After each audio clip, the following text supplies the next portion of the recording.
Škoda Scala Drive, edícia 130, trojvalec Tézy, koní má 113, spotreba je skvelá, ledva 5 litrov a kufor má bez 33 rovných 500 litrov.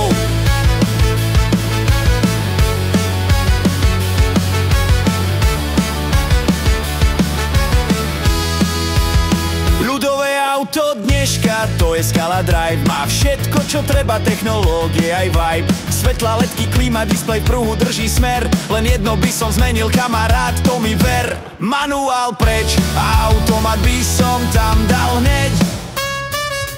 Potom by to auto nemalo chybičku, proste dokonalý svet. Od 17 000, auto za dobrú cenu, v základe je výbava, čo nepýta si žiadnu zmenu. Podvozok je pohodlný, drží stopu skvele, na ceste je stabilné, v zákrutách je smelé. Je to prosté auto, ktorému nechýba hlava ani päta.